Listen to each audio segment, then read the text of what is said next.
Hello everyone. आज की class में भी हम फंक्शंस के टॉपिक को ही करेंगे। मैथ्स 970 का ये टॉपिक है और इसमें हम फंक्शंस के टॉपिक को करेंगे। इससे पहले हमने क्वाड्रेटिक्स का टॉपिक डिस्कस किया था और ये हम इस वक्त जो फोकस कर रहे हैं वो पेपर 1 के ऊपर फोकस कर रहे हैं। इससे पहले जो क्लास हुई थी उसमें हमने फंक्शंस को डिस्कस किया था, डोमेन और रेंज को डिस्कस किया था। फिर हमने वन फंक्शन इनवर्स किस तरह फाइंड करते हैं, इन सारी चीज़ों को हमने डिस्कस किया था। कंपोजिट फंक्शंस को हम बाद में डिस्कस करेंगे। लेकिन आज जो हमारा फोकस होगा वो ये लास्ट पोर्शन के ऊपर होगा जो ट्रांसफॉर्मेशन से रिलेटेड है। इसमें हम देखें तो ट्रांसफॉर्मेशन के अंदर हमारी ट्रांसलेशन, रिफ्लेक्शन और स्ट्रेच, ये 3 टाइप्स की ट्रांसफॉर्मेशन हम यूज़ करेंगे। स्ट्रेच समहाउ इनलार्जमेंट की तरह की ही होती है, लेकिन थोड़ा सा ये अब ओ लेवल के सिलेबस से निकल चुका है, इस वजह से हम स्ट्रेच को थोड़ा सा डिटेल में डिस्कस करेंगे। और उसके साथ साथ हम ये देखेंगे कि फंक्शंस और ट्रांसफॉर्मेशन, इन दोनों को कंबाइन करके किस तरीके फंक्शन और ट्रांसफॉर्मेशन का यूज़ फंक्शंस में किस तरीके से हो सकता है, इसको हम डिटेल में आज की क्लास में डिस्कस करेंगे। हमारा आज का जो टॉपिक है वो है आपके पास functions and transformation. Functions and transformation means कि ट्रांसफॉर्मेशन का जो कॉन्सेप्ट है वो फंक्शंस के अंदर किस तरीके से यूज़ होता है और ये हम इसको किस तरीके से आइडेंटिफाई कर सकते हैं कि इस फंक्शन के अंदर आपकी इनलार्जमेंट हो रही है, रिफ्लेक्शन हो रही है, रोटेशन हो रही है या स्ट्रेच हो रहा है। तो ये हम थोड़ा सा, रोटेशन इसमें खैर नहीं होगा, रिफ्लेक्शन है, ट्रांसलेशन है और स्ट्रेच है, ये 3 ही ट्रांसफॉर्मेशन इसमें यूज़ हो रही है। तो हम ये, क्योंकि मोस्टली बच्चे जो हैं वो ट्रांसफॉर्मेशन को इग्नोर करते हैं या उनको समझ नहीं आ रही होती वो लेवल के अंदर, तो इसलिए हम कोशिश करेंगे थोड़ा सा इसको ओवर सिंप्लीफाइड करके इसको देखें। सबसे पहले तो हमें ये पता है कि हम जो फंक्शंस हैं वो इस फॉर्म में होते हैं, F of x plus something, कोई भी कांस्टेंट हो सकता है, एफ ऑफ एक्स प्लस 3 या F of x minus 3 plus 5, means के इस तरीके से फंक्शंस आपके पास हो सकते हैं। और आप सबको ये पता है कि इसका मतलब क्या है और इसका मतलब क्या है, मीन्स कि हम इसको सॉल्व तो कर ही सकते हैं। लेकिन आज हम इसमें ये 2-3 चीज़ें देखेंगे कि एक आपके पास, हम बेसिकली अपनी जो पूरा टॉपिक है ट्रांसफॉर्मेशन का, उसको हम 2 पार्ट्स में डिवाइड करते हैं कि आपके पास वर्टिकल रिफ्लेक्शन, वर्टिकल स्ट्रेच और वर्टिकल ट्रांसलेशन। मीन्स कि अब हम इसमें वर्टिकल रिफ्लेक्शन, वर्टिकल स्ट्रेच और वर्टिकल आपके पास ट्रांसलेशन, तो इसके लिए आपके पास फंक्शन किस फॉर्म में होगा, पहली चीज़ तो हम इसको ज़रा, क्योंकि मोस्टली इसमें आपके पास जो क्वेश्चंस आते हैं वो डिस्क्राइब के आते हैं कि आपने अपनी ट्रांसफॉर्मेशन को डिस्क्राइब करना होता है। तो अब हम ये देखते हैं कि ये आपके पास, पहले हम जो फर्स्ट पोर्शन है वो है आपके पास वर्टिकल रिफ्लेक्शन, स्ट्रेच या ट्रांसलेशन, या दूसरे लफ्ज़ों में वर्टिकल ट्रांसफॉर्मेशन को हम देखेंगे। फिर हम हॉरिजॉन्टल ट्रांसफॉर्मेशन को हम देखेंगे कि उसका फंक्शन किस शेप में या किस तरह से होगा। अब यहाँ पे सबसे पहले तो मैं ये एक फॉर्म आप पहले हम इसकी एक फॉर्म लिखेंगे और फिर हम उसकी एग्जांपल देखेंगे ताकि आपको क्लैरिटी हो कि हम इसको फंक्शंस को देख के विदाउट प्लॉटिंग ही हम इसको डिस्क्राइब कर सकें। बिकॉज हर क्वेश्चन में आपको फंक्शन को प्लॉट नहीं करना होगा, बिकॉज अगर प्लॉट करना हो फिर तो बहुत ही इजीली आप बता सकते हैं, लेकिन विदाउट प्लॉटिंग आप फंक्शन को देख के ही आप बता सकेंगे कि ये वर्टिकल रिफ्लेक्शन है, वर्टिकल स्ट्रेच है और वर्टिकल ट्रांसलेशन है या तीनों। तो ये एक फॉर्म में लिख रहा हूँ, माइनस ए कोई भी कांस्टेंट हो सकता है, f of x plus minus b भी कोई भी कांस्टेंट है, अब हम इसको वन बाय वन देखते हैं और उसके बाद हम इसी की ही एक एग्जांपल करेंगे। सबसे पहली बात तो ये है कि ये जो नेगेटिव साइन आपको यहाँ पे ये मिल रहा है, इसका मतलब क्या है? इस नेगेटिव साइन का मतलब ये है कि आपके पास वर्टिकल रिफ्लेक्शन है, नंबर वन। अब नेगेटिव साइन जब भी होगा फंक्शन से पहले, इसका मतलब ये है कि आपके पास वर्टिकल रिफ्लेक्शन है। और दूसरा जो पॉइंट इसके अंदर आपने याद रखना है वो ये है कि क्योंकि रिफ्लेक्शन के अंदर हमने लाइन ऑफ रिफ्लेक्शन या मिरर लाइन को आइडेंटिफाई करना होता है। सो इस केस में लाइन ऑफ रिफ्लेक्शन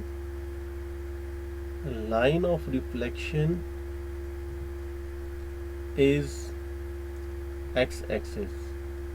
ये आपके पास लाइन ऑफ रिफ्लेक्शन होती है। अगर आपके पास नेगेटिव साइन जो है वो आउटसाइड द फंक्शन हो तो इसका मतलब होता है वर्टिकल रिफ्लेक्शन है, और लाइन ऑफ रिफ्लेक्शन जो है वो आपके पास एक्स एक्सिस है, ये लाइन ऑफ रिफ्लेक्शन है। ये बड़ा इंपॉर्टेंट पॉइंट है, इसको आप थोड़ा सा प्रैक्टिस करते रहेंगे तो ये चीज़ आपको याद रहेगी।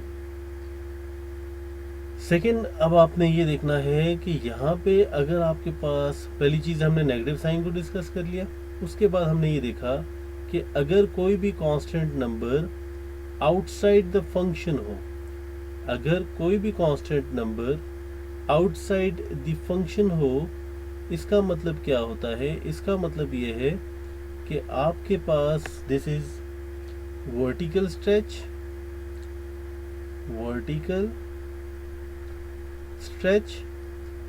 और इसके अंदर आपके पास जो स्केल फैक्टर है, बिकॉज स्ट्रेच के अंदर हम स्केल फैक्टर लिखेंगे, इस केस में आपके पास स्केल फैक्टर विल बी ए। जो भी कांस्टेंट होगा उसको आप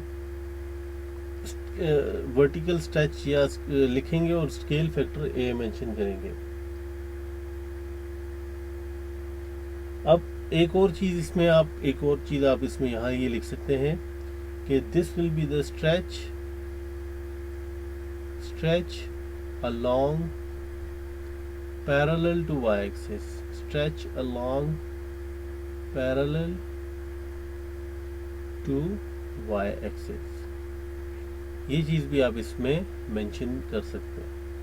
थर्ड, आप यहाँ पे ये देखें कि आपको ये एक कांस्टेंट आउटसाइड द फंक्शन नज़र आ रहा है जो कि ऐड हो रहा है या सब्ट्रैक्ट हो रहा है। प्रीवियस वाला ये जो ए कांस्टेंट था ये हमेशा फंक्शन के साथ मल्टीप्लाई हो रहा होगा, और इसका मतलब ये है कि ये स्ट्रेच को बता रहा है। और जो कांस्टेंट आपके पास ऐड हो रहा हो, बाय द वे इसकी सीक्वेंस चेंज भी हो सकती है, लाइक आपके पास क्वेश्चन इस फॉर्म में भी हो सकता है 3 - 5 f of x, इस फॉर्म में भी फंक्शन हो सकता है। मीन्स के ऑर्डर चेंज हो रहा है, हमने इसको सिर्फ ऑर्डर चेंज किया है। तो आपने इसको याद इस तरह रखना है कि जो कांस्टेंट मल्टीप्लाई हो रहा है वो वर्टिकल स्ट्रेच को रिप्रेजेंट कर रहा है, और जो कांस्टेंट ऐड हो रहा है वो वर्टिकल ट्रांसलेशन को डिस्कस कर रहा है। Okay, vertical translation. अब वर्टिकल ट्रांसलेशन में आपको अगर याद हो तो ट्रांसलेशन मैट्रिक्स हम लिखते थे। तो ट्रांसलेशन मैट्रिक्स इस केस में आपके पास x कंपोनेंट 0 होगा और y कंपोनेंट या y कोऑर्डिनेट आपके पास ±b होगा। अब प्लस b का मतलब ये है कि this will B shift upward,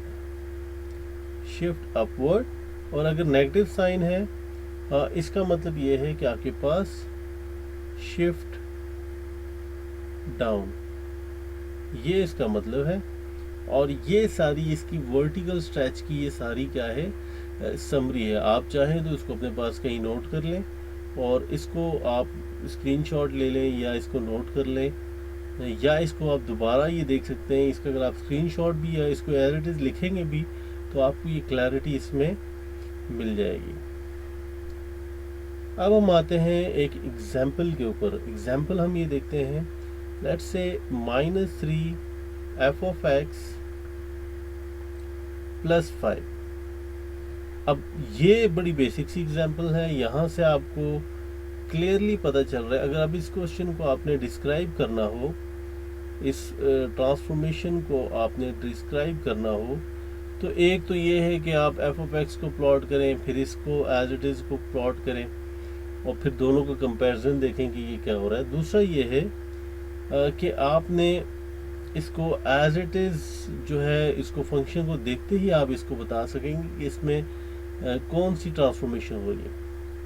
अब जो पॉइंट आपने डिस्क्राइब करने से पहले याद रखना है कि जो दी, let me write over here, the order of transformation,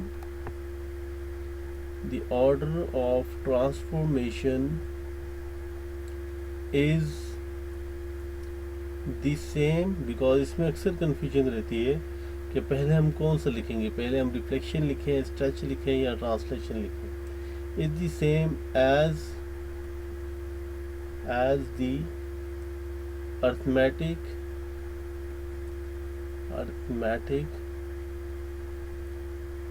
order of operations।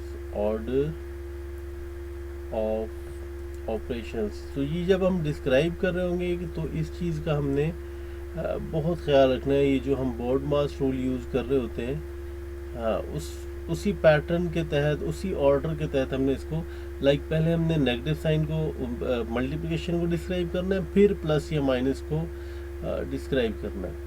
अब इस केस में आप देखें तो आप इस केस में ये लिख सकते हैं, डायरेक्टली हमें ये पता चल रहा है नेगेटिव साइन की वजह से कि रिफ्लेक्शन हो रही है, वर्टिकल रिफ्लेक्शन, ओके।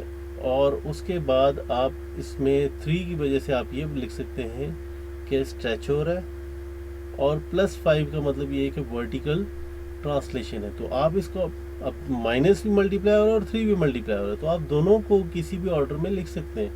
आप लिख सकते हैं कि वर्टिकल रिफ्लेक्शन, क्योंकि नेगेटिव साइन आपके पास बाहर है, तो नेगेटिव साइन बाहर होने की वजह, मतलब इसका ये है कि एक तो वर्टिकल रिफ्लेक्शन है और line of reflection is x axis. So you will write that the line of reflection is x axis. Second आप देखें तो आपके पास वर्टिकल स्ट्रेच है, बिकॉज आप अगर अपने इस फंक्शन को देखें तो ये 3 इसके साथ क्या हो रहा है, मल्टीप्लाई हो रहा है। तो आप इस a की वजह से, इस कांस्टेंट की वजह से आप लिखेंगे this is vertical stretch and the scale factor for this vertical stretch will be 3। उसके साथ साथ आप एक और पॉइंट ये लिख सकते हैं कि this will be the stretch along parallel to y-axis. This will be the stretch along parallel to y-axis। ये आपने डिस्क्राइब कर दिया। और थर्ड पॉइंट आप देखें तो आपके पास यहाँ पे +5 भी है। अब +5 आपके पास ट्रांसलेशन को बता रहा है, तो अब आप इसमें ये लिख सकते हैं कि this is the vertical translation and the translation matrix will be 0 and +5। और फर्दर, बाय द वे इतना भी काफ़ी है, लेकिन इसमें अगर आप लिखना चाह रहे हैं कि +5 means it is moving vertically upward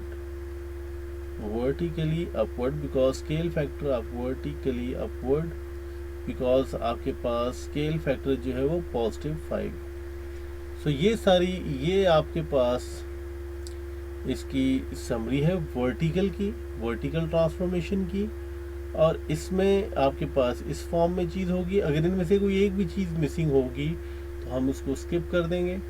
second जो पॉइंट था इम्पॉर्टेंट, वो ये था कि आपके पास इस एग्जांपल में अगर हम देखें तो इसको डिस्क्राइब करते वक्त आपने यही फॉलो करना है कि पहले मल्टीप्लिकेशन को डिस्क्राइब करना है, फिर एडिशन या सब्ट्रैक्शन को डिस्क्राइब करना है।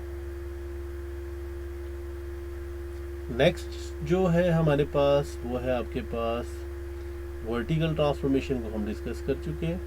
सेकंड जो पॉइंट है आपके पास वो है आपके पास हॉरिजॉन्टल ट्रांसफॉर्मेशन। अब हम हॉरिजॉन्टल ट्रांसफॉर्मेशन को डिस्कस कर लेते हैं कि हॉरिजॉन्टल ट्रांसफॉर्मेशन आपके पास क्या है। अब अगेन हम सेम मेथड यूज़ करेंगे। हॉरिजॉन्टल ट्रांसफॉर्मेशन में आपने ये याद रखना है कि सब कुछ आपको विद इन द ब्रैकेट नज़र आएगा, like minus A X plus minus B. Previously क्या था, आप एफ ऑफ एक्स के आउटसाइड आपको नज़र आ रहा था, वो वर्टिकल ट्रांसफॉर्मेशन थी। जब ब्रैकेट के अंदर आपको चीज़ें नज़र आएंगी, नेगेटिव साइन और कॉन्स्टेंट्स नज़र आएंगे, तो उस वक्त आप उसे कहेंगे कि this is called horizontal transformation. अब अगेन नेगेटिव साइन जब इनसाइड द ब्रैकेट आपके पास होगा, तो आप नेगेटिव साइन हमेशा किसको रिप्रेजेंट कर रहा होता है, रिफ्लेक्शन को। और इस केस में आप ये देखें, हॉरिजॉन्टल रिफ्लेक्शन नंबर 1। जब आउटसाइड था तो आपके पास वर्टिकल रिफ्लेक्शन थी, और लाइन ऑफ रिफ्लेक्शन इस केस में आपके पास line of reflection will B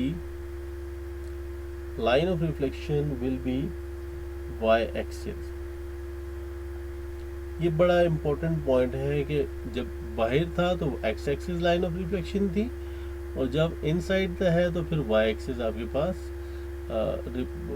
line of reflection है। सेकेंड आपने ये देखना है कि जो कांस्टेंट है जो वेव x के साथ मल्टीप्लाई हो रहा है, ये कांस्टेंट जो है उस केस में भी आपके पास वो मल्टीप्लाई तो हो रहा था, और वो आपको उस केस में भी बता रहा था कि आपके पास हॉरिजॉन्टल स्ट्रेच है नंबर 1। अच्छा, इस केस में आपने ये चीज़ याद रखनी है, प्रीवियस में तो as it is vertical transformation में, वर्टिकल स्ट्रेच में आपके पास scale factor as it is A था, लेकिन यहाँ पे 1/a है। फॉर एग्जाम्पल आपके पास एक क्वेश्चन हो f ऑफ माइनस 1/5x, तो इसका मतलब ये है कि रिफ्लेक्शन है, हॉरिजॉन्टल रिफ्लेक्शन है और हॉरिजॉन्टल स्ट्रेच है, और आपके पास स्केल फैक्टर जो है वो सिर्फ 5 होगा। 1/5 अगर यहाँ पे तो इसका मतलब 5 होगा, और 5 अगर होगा तो 1/5 स्केल फैक्टर होगा। और इसमें फर्दर आप क्या लिखेंगे कि this is the stretch along, या आप लिख सकते अलोंग, या आप लिख सकते हैं stretch parallel to x axis. ये इसका सेकेंड पॉइंट है, जब आपके पास constant within this bracket आप मल्टीप्लाई हो रहा। थर्ड आप यहाँ पे ये देखें तो थर्ड आपके पास थर्ड केस है पॉजिटिव बी या नेगेटिव बी। यहाँ पे भी एक बड़ा इंपॉर्टेंट पॉइंट है जिसको आपने मिस नहीं करना, वो ये है कि जब आपके पास horizontal within the brackets आपके पास कोई कांस्टेंट मल्टीप्लाई हो रहा हो, तो उस केस में this will be the horizontal translation number 1। और इसमें आपके पास जो ट्रांसलेशन मैट्रिक्स होगी वो नेगेटिव बी ओवर 0। अब इस पॉइंट को आपने समझना है। ये पॉइंट ये है आपके पास बेसिकली कि जब यहाँ पे आपके पास पॉजिटिव होगा तो यहाँ नेगेटिव होगा, और जब यहाँ नेगेटिव है तो यहाँ पे आपके पास पॉजिटिव है। इस वजह से इसका मैंने ऊपर नेगेटिव लिखा है और फिर नीचे पॉजिटिव लिखा है। और यह आपके पास हॉरिजॉन्टल ट्रांसलेशन है, इसलिए वर्टिकल कंपोनेंट को हमने 0 रखा है। आखिर में हम दोनों को कंबाइन करके भी देखेंगे, लेकिन इस वक्त इस स्टेज पे आपको ये क्लैरिटी होनी चाहिए कि हॉरिजॉन्टल ट्रांसफॉर्मेशन कब है और वर्टिकल ट्रांसफॉर्मेशन कब है। अच्छा, अब हॉरिजॉन्टल ट्रांसलेशन में ये जो साइंस का जो चेंज हो रहा है, इसकी वजह ये है, इसकी रीज़न आपने ये याद रखनी है कि जब आपके पास नेगेटिव भी होगा तो नेगेटिव बी का मतलब ये है कि आपकी जो ट्रांसलेशन है वो b unit towards right side, towards right side, ये बड़ा इंपॉर्टेंट पॉइंट है। प्रीवियसली बड़ा सिंपल था कि पॉजिटिव है तो अपवर्ड, नेगेटिव है तो डाउनवर्ड। यहाँ पे नेगेटिव है तो राइट साइड, और अगर ये पॉजिटिव है तो फिर b units towards left side. ये बात आपने याद रखनी है, और ये सारी की इसकी समरी है। इसको आपने माइंड में रखना है। इसका बेशक स्क्रीनशॉट ले लें या इसको कहीं पे रिकॉर्ड कर लें आप। और अब हम इसकी एक एग्जांपल भी देखेंगे जिससे आपको फर्दर क्लैरिटी मिलेगी कि हॉरिजॉन्टल ट्रांसफॉर्मेशन किस तरीके से हम लिख सकते हैं। अब एक एग्जांपल है लाइक एफ ऑफ -4x + 2। अब अगेन इसमें, अब इसको अगर आपने फर्ज करें डिस्क्राइब करना है, तो डिस्क्राइब करने के लिए अगेन जो पॉइंट्स आपने याद रखने हैं, पहला पॉइंट तो अगेन वही होगा कि the order of transformation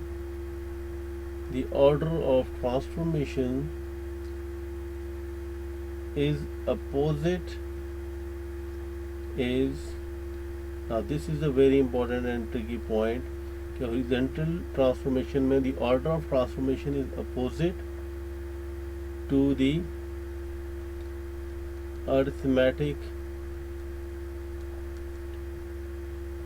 order of operation। ये बड़ा important point है कि जब इसमें आप describe करेंगे of operations जो कि था BODMAS, इसके बिल्कुल अपोजिट करेंगे। मतलब आप एडिशन सब्ट्रैक्शन को पहले डिस्क्राइब करेंगे, फिर मल्टीप्लिकेशन वाली टर्म्स को डिस्क्राइब करेंगे। जबकि अगर आपको यहाँ पे याद हो the order of operation is the same, तो वर्टिकल में आपके पास सेम है, और हॉरिजॉन्टल में this will be the order of operation, let me change the color, the order of operation will be opposite to the arithmetic order of operation। अब इसका मतलब क्या है? इसका मतलब ये है कि अगर आप यहाँ पे ये देखें तो पहले आपने किसको डिस्क्राइब करना है? इसको डिस्क्राइब करना है, इस पोर्शन को डिस्क्राइब करना है। मीन्स कि प्लस या माइनस को पहले डिस्क्राइब करना है। और and what does it mean? It means that इस केस में first do or describe the translation। अब ट्रांसलेशन इस केस में आपको पता चल गया कि ये +2 है, तो this will be -2 here, this will be the translation matrix. और आप फर्दर ये भी लिख सकते हैं कि दिस विल बी ट्रांसलेटेड 2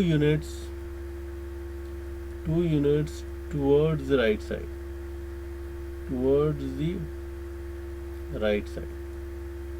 अब हमने इसमें पॉजिटिव साइड को पहले एक्सप्लेन किया है, पॉजिटिव या नेगेटिव जो भी हो, opposite to the arithmetic order या ऑपरेशन। सेकेंड आप इसमें लिख सकते हैं दिस इज नेगेटिव साइन है, तो आप लिख सकते हैं कि this is horizontal reflection, this is horizontal reflection. और हॉरिजॉन्टल रिफ्लेक्शन जब आपने लिख दिया, और इसमें line of reflection will be y axis, that's it, and line of reflection is y axis. ये एक इम्पॉर्टेंट बात थी। नेक्स्ट अगर आप इसमें अगर आप देखें तो आपके पास +2 को हम डिस्क्राइब कर चुके हैं, नेगेटिव साइन को भी डिस्क्राइब कर चुके हैं, 4 भी आपको नजर आ रहा है, तो 4 विद इन ब्रैकेट मल्टीप्लायर है horizontal stretch, and the scale factor will B, late me write over here, so this will B horizontal stretch, and the scale factor will be 1/4। और इसमें हम फर्दर क्या लिख सकते हैं कि stretch parallel to x axis. So ये भी एक वर्ड लिख सकते हैं कि stretch parallel to x axis. तो ये तो हम बड़े अब क्लैरिटी के साथ, अब आपने ये चीज़ हमने डिस्क्राइब की। सबसे पहले हमने ये देखा कि वर्टिकल ट्रांसफॉर्मेशन क्या है, वर्टिकल ट्रांसफॉर्मेशन। और हमें ये भी पता है कि ट्रांसफॉर्मेशन में सिर्फ 3 ही तरह की ट्रांसफॉर्मेशन हो सकती है, रिफ्लेक्शन, स्ट्रेच और ट्रांसलेशन। उसके बाद हमने डिस्कस किया, ये बड़ी इसकी समरी है, प्रिसाइज समरी है। उसके बाद हमने एक एग्जाम्पल डिस्कस किया, और एग्जाम्पल में आपने ये चीज़ याद रखनी है कि ऑर्डर ऑफ ट्रांसफॉर्मेशन क्या होगा। जब आपके पास वर्टिकल ट्रांसफॉर्मेशन है तो फिर ऑर्डर हम बोर्ड मास वाला यूज़ करेंगे, मीन्स के पहले मल्टीप्लिकेशन को डिवीजन तो खैर इसमें है नहीं, मल्टीप्लिकेशन को डिस्क्राइब करेंगे, फिर एडिशन सब्ट्रैक्शन को। लेकिन जैसे इस एग्जांपल में हमने डिटेल में किया। लेकिन अगर आपके पास हॉरिजॉन्टल ट्रांसफॉर्मेशन है, इस केस में आप ऑर्डर जो है वो बिल्कुल अपोजिट होगा बोर्ड मास का, मीन्स के पहले आप ट्रांसलेशन को डिस्क्राइब करेंगे, उसके बाद आप रिफ्लेक्शन को या स्ट्रेच को डिस्क्राइब करेंगे। अब हम इसमें ये करते हैं कि कंबाइन करते हैं। मतलब ये है कि आपके पास थोड़ा सा हम इसको लिखते हैं कंबाइनिंग ट्रांसफॉर्मेशन।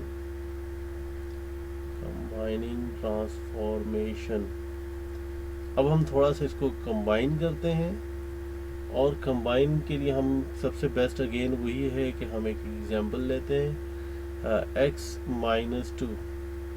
अब यहाँ पे अगर हम देखें तो आउटसाइड द ब्रैकेट्स भी हैं और इनसाइड द ब्रैकेट्स भी कोई ना कोई कांस्टेंट मल्टीप्लाई या ऐड हो रहा है। तो पहली चीज़ तो हम यहाँ से ये देखें, इसमें हमने जो ऑर्डर याद रखना है, द ऑर्डर ऑफ ट्रांसफॉर्मेशन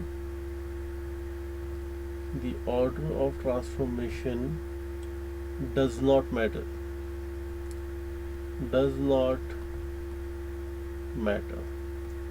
तो यहाँ से हमें ये आइडिया हो गया कि जब वर्टिकल था प्योर या हॉरिजेंटल था तब ऑर्डर मैटर कर रहा था, लेकिन जब दोनों कंबाइन हो गए वर्टिकल और ट्रांसफॉर्म, तो हम इसमें ऑर्डर मैटर नहीं करेगा।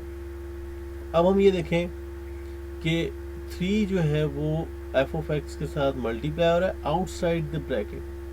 सो आउटसाइड द ब्रैकेट जब भी कोई चीज़ मल्टीप्लाई हो रही थी वो वर्टिकल आपके पास यहाँ से अगर हम देखें ये आउटसाइड द ब्रैकेट मल्टीप्लाई हो रहा है, तो हम इसको कहते थे वर्टिकल स्ट्रेच, और stretch along Y axis parallel to Y axis. So इसमें हम ये लिखेंगे दिस इज वर्टिकल स्ट्रेच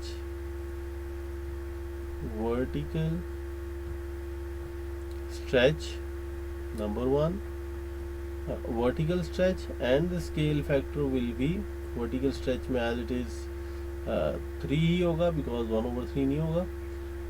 उसके बाद आप देखें तो आपके पास सेकंड है, आपके पास हॉरिजॉन्टल ट्रांसलेशन, और हॉरिजॉन्टल ट्रांसलेशन में आपके पास जो ट्रांसलेशन मैट्रिक्स होगी वो आपके पास यहाँ पे देखें -2 है, तो यहाँ पे फिर +2 और 0 होगा। That's it. या आप इसमें ये भी लिख सकते हैं जो हमने प्रीवियस केस में किया था कि आपके पास हम इसमें लिख सकते हैं stretch parallel to x axis. यहाँ पे अगर हम लिखें stretch parallel to x axis, stretch parallel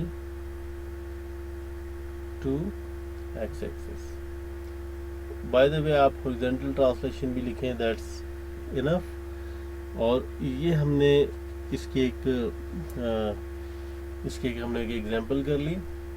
अब हम एक और एग्जांपल करते हैं ताकि थोड़ा सा आपको फर्दर क्लैरिटी मिले इस टॉपिक पे, कि एक और एग्जांपल है, let's say f of x is equals to, या एक फंक्शन था उसकी ट्रांसफॉर्मेशन हो रही है एफ ऑफ -4x+2।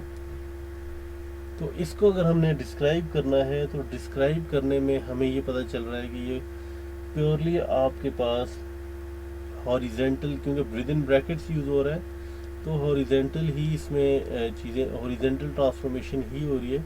तो अब हम इसको किस तरह डिस्क्राइब कर सकते हैं कि लाइक ये हमें नज़र आ रहा है हॉरिजेंटल में।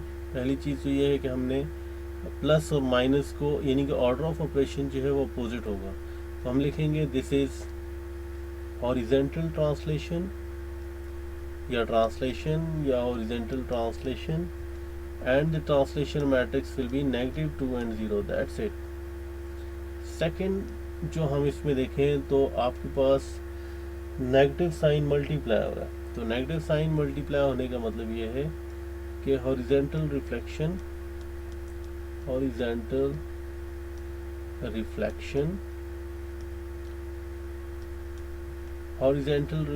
है, और हॉरिजेंटल रिफ्लेक्शन में आपने जो चीज़ याद रखनी है कि this is and line of reflection will be y axis, line of deflection, let me write over here, line of reflection, जिसे हम ओ लेवल में मिरर लाइन कहते हैं, line of reflection will be y axis। Second हम इसमें ये देखें इस एग्जांपल में तो 4 भी मल्टीप्लाई हो रहा है। तो 4 मल्टीप्लाई होने का मतलब ये है कि दिस इज हॉरिजेंटल स्ट्रेच, और हॉरिजेंटल स्ट्रेच में स्केल फैक्टर हमने मेंशन करना होता है, and scale factor will be equals to 1/4। अगर ये वर्टिकल स्ट्रेच होता तो डेसिमल 4 होता, लेकिन हॉरिजेंटल स्ट्रेच में 1/4 होगा। ओके, अब हम इसको थोड़ा सा कॉम्प्लिकेट करने की कोशिश करते हैं। लेट्स से आपके पास एक फंक्शन है g of x is equals to 2 into x minus 2 whole square. अमूमन ये होता है कि पेपर में ऊपर जिस तरह एग्जाम्पल्स थी वो थी, और अभी हम थोड़ा सा एडवांस लेवल एग्जाम्पल्स पे जा रहे हैं और इसको हम डिस्क्राइब करने की कोशिश करेंगे। अब सबसे पहले तो आप ये देखें कि इस 2 का मतलब क्या है। अब ये पूरे फंक्शंस के साथ क्या हो रहा है, मल्टीप्लाई हो रहा है। तो मल्टीप्लाई होने का मतलब ये है कि दिस इज, बिकॉज ये आउटसाइड हो रहा है तो this is vertical stretch and the scale factor will be 2, because vertical में हम as it is directly scale factor को लिखते हैं। दूसरा हम इसमें ये लिख सकते हैं कि चेंज कलर। दूसरा हम अब इसको देखते हैं 1/1। सो -2 का मतलब क्या है, दिस 2 का मतलब ये है कि आपके पास this is vertical, horizontal translation. This means this is horizontal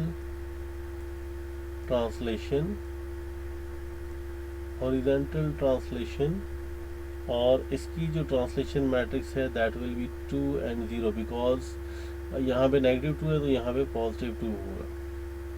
third है आपके पास +3। सो +3 देखें तो आपके पास फंक्शन के बाहर है, so you can write it as this will be vertical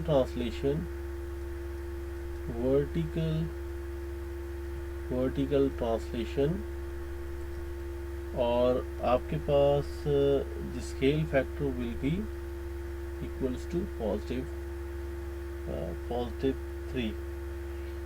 sorry vertical translation है तो हमने ट्रांसलेशन मैट्रिक्स लिखनी है, तो दिस विल बी 0 एंड 3। अब ये इस क्वेश्चन को सॉल्व करने का पहला मेथड है, पहला तरीका है, या तो आप सिंपली ये लिखेंगे वर्टिकल स्ट्रेच, फिर आप सेकंड ये डिफाइन कर दें और थर्ड ये डिफाइन कर दें। दूसरा इसमें ये है कि आप अपने जो क्वेश्चन है उसको थोड़ा सा सिंप्लीफाई कर दें। So this will be g of x is equals to, because ये थोड़ा सा आपको, सो 2 को आप मल्टीप्लाई कर दें x minus 2 whole square plus 6, because जब 2 आपने इस फंक्शन के साथ, इस एक्सप्रेशन के साथ भी मल्टीप्लाई किया और सेकंड के साथ भी मल्टीप्लाई किया, तो आपका क्वेश्चन ये बन गया। अब आप इसको, आपके लिए डिफाइन करना इजी होगा, क्योंकि आप अगर हम देखें अब यहाँ पे, तो आपके पास ये -2 मल्टीप्लाई हो रहा है, तो आप इस -2 को आप लिख सकते हैं, बल्कि x माइनस 2 आपके पास, तो इसको आप ये लिख सकते हैं, this will be called horizontal translation है, बिकॉज ब्रैकेट के अंदर हो रहा है। So horizontal translation and the translation matrix will be 2 and 0, ये पहली चीज। फिर आप सेकंड इसमें ये देखें तो ये 2 है आपके पास। सो इस 2 का मतलब क्या है? इस 2 का मतलब ये है कि दिस इज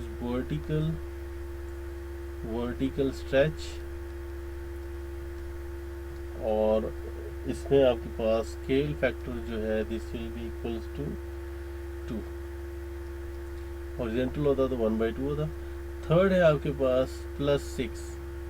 सो +6 का मतलब ये आउटसाइड दैट फंक्शन है, तो इसको आप लिखेंगे, this is will be called vertical translation,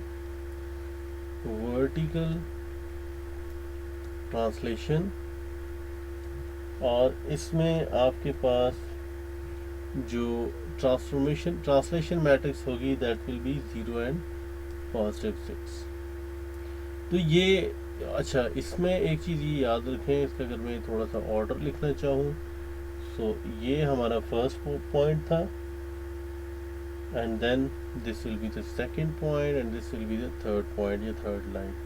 सो इसी 3 मार्क्स का क्वेश्चन इस तरह आ सकता है। इसमें आप देखें वर्टिकल ट्रांसफॉर्मेशन भी हो रही है और हॉरिजॉन्टल ट्रांसलेशन भी हो रही है और वर्टिकल स्ट्रेच भी हो रहा है, तो ये तीनों कंबाइन होके भी आ सकते हैं। तो इसको आप दोनों तरह से डिफाइन कर सकते हैं।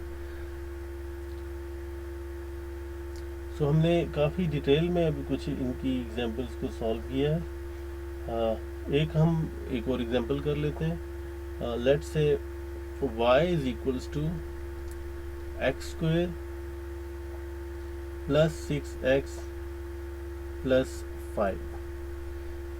तो ये अब आपके पास एक फंक्शन है, इसको आप कंप्लीटिंग स्क्वायर की फॉर्म में करके थोड़ा सा आप इसको अगर कंप्लीटिंग स्क्वायर की फॉर्म में करें, so this will be x plus 3 whole square. इसकी हम डिटेल में नहीं जाते, बिकॉज ये हमने किस तरह कर रहे हैं ये हमने पहले वो कर दिया था प्रीवियसली, बड़ी डिटेल में कंप्लीटिंग स्क्वायर फॉर्म को डिस्कस किया।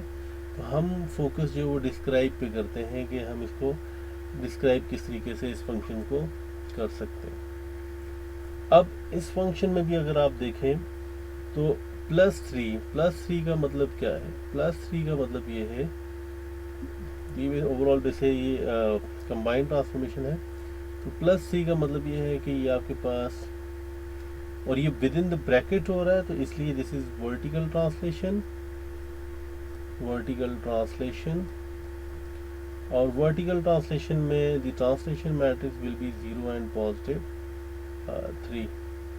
तो हम ये लिख सकते हैं, नो सॉरी, ये ब्रैकेट के अंदर मल्टीप्लाई हो रहा है, सो दिस विल बी हॉरिजेंटल